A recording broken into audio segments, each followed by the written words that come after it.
सुप्रभात बच्चों, कैसे हैं आप। कल की वीडियो में मैंने आपको डॉक्टर मुत्तुलक्ष्मी रेड्डी के जीवन के विषय में और उनके जीवन की उपलब्धियों के विषय में कुछ महत्वपूर्ण बातें बताई थी। आशा करती हूँ कि आपने ध्यान से सुना भी होगा और अपनी बुक में उनको पढ़ा भी होगा।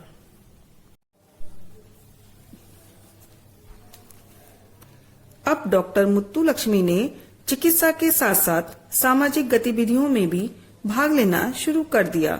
इसी दौरान श्रीमती सरोजनी नायडू और अन्य बड़े बड़े नेताओं से भी उनकी भेंट हुई। विधायक के रूप में समाज सुधार के कार्य करते समय फरवरी 1929 में मंदिरों में देवदासी प्रथा के विरुद्ध विधान परिषद में बिल पास कराकर उन्होंने इस बुराई का उन्मूलन कराया। महिलाओं और बच्चों की शिक्षा और स्वास्थ्य संबंधी अनेक बिलों को पास कराने में उनकी महत्वपूर्ण भूमिका रही है। आज स्कूलों में छात्र छात्राओं का जो स्वास्थ्य परीक्षण किया जाता है, उसका आरंभ भी डॉक्टर मुत्तुलक्ष्मी ने ही किया था। नारी शिक्षा के लिए स्कूल खुलवाने, बच्चों के लिए विशेष अस्पताल खोलने और बाल कल्याण केंद्रों की स्थापना करवाने में भी उनका विशेष योगदान रहा है। वर्ष 1930 में बाई होम जैसी ख्याति प्राप्त संस्था की स्थापना का श्रेय भी डॉक्टर मुत्तुलक्ष्मी को है। यह संस्था अनाथ बच्चों और बेसहारा बालिकाओं की देखभाल करती है। डॉक्टर मुत्तुलक्ष्मी ने लंदन में वर्ष 1929 में हुए गोल मेज सम्मेलन में भाग लिया था। इनके साथ अन्य दो महिला प्रतिनिधि थीं, राजकुमारी अमृत कौर और बेगम शरीफ हमीद अली। नमक सत्याग्रह के दौरान महात्मा गांधी को जेल भेजे जाने और महिलाओं पर पुलिस द्वारा किए गए अत्याचारों के विरोध में इन्होंने मद्रास विधान परिषद का उपाध्यक्ष पद छोड़ दिया था। वर्ष 1935 में मद्रास मेडिकल कॉलेज के स्वर्ण जयंती समारोह में डॉक्टर मुत्तुलक्ष्मी ने कैंसर के रोगियों के लिए एक अस्पताल खोलने की इच्छा प्रकट की। चलिए अब पाठ का शेष भाग शुरू करती हूँ। मुत्तुलक्ष्मी ने महिलाओं और बच्चों की शिक्षा और चिकित्सा के संबंध में अनेक बिल पास कराए, जो कि बच्चों और महिलाओं के लिए बहुत अधिक महत्वपूर्ण थे। बच्चों, आजकल जो स्कूल में आपका स्वास्थ्य परीक्षण किया जाता है ना, उसको शुरू करने का श्रेय भी डॉक्टर मुत्तुलक्ष्मी को ही जाता है। इसके अलावा उन्होंने महिलाओं के लिए अनेक स्कूल खुलवाए और बच्चों के लिए विशेष अस्पताल खुलवाए। और इतना ही नहीं, बच्चों के कल्याण के लिए अनेक बाल कल्याण केंद्रों की स्थापना भी उन्होंने की। बच्चों, 1930 में एक बाई होम नाम की संस्था की स्थापना भी की गई, जो कि बहुत अधिक प्रसिद्ध है।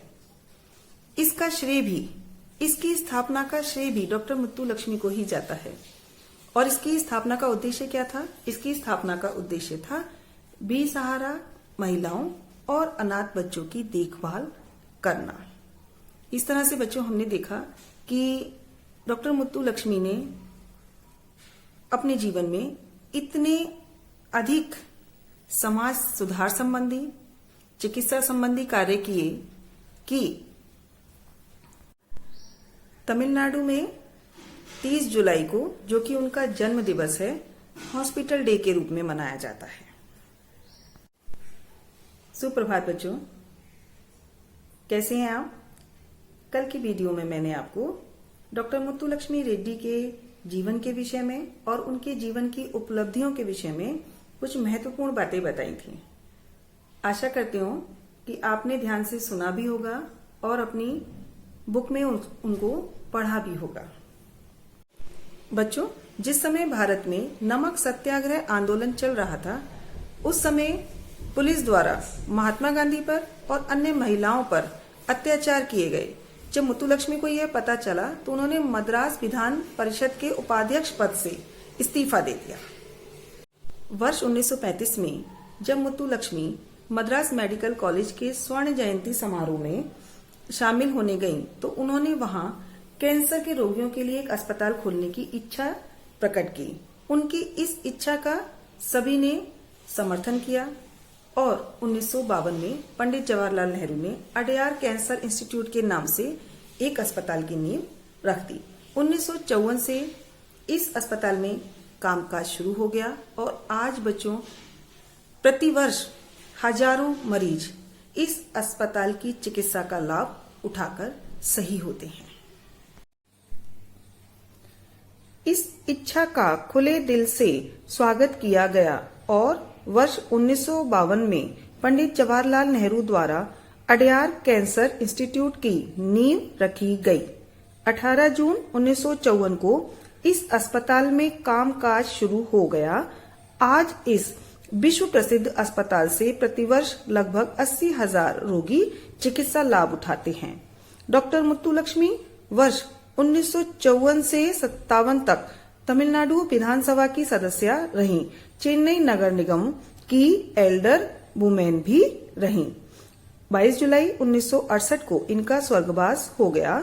इनके द्वारा प्रज्वलित ज्योति के प्रकाश में आज भारतीय नारी हर क्षेत्र में उन्नति की सीढ़ियां चढ़ रही है। आप ठीक कहते हैं पापा, डॉक्टर रेड्डी जैसी महिलाएं सदा हमारे लिए प्रेरणा का स्रोत रहेंगी। कुछ सोचते हुए भव्या ने कहा। सन 1954 से लेकर 1957 तक डॉक्टर मुत्तुलक्ष्मी तमिलनाडु विधानसभा की सदस्य रहीं और चेन्नई नगर निगम की एल्डर वुमेन भी चुनी गई। बच्चों 22 जुलाई 1968 को डॉक्टर मुत्तुलक्ष्मी रेड्डी का स्वर्गवास हो गया, परंतु इनके द्वारा महिला उत्थान के लिए जो कदम उठाए गए थे उनका अनुसरण करते हुए आज भारतीय नारी हर क्षेत्र में उन्नति की सीढ़ियां चढ़ रही है।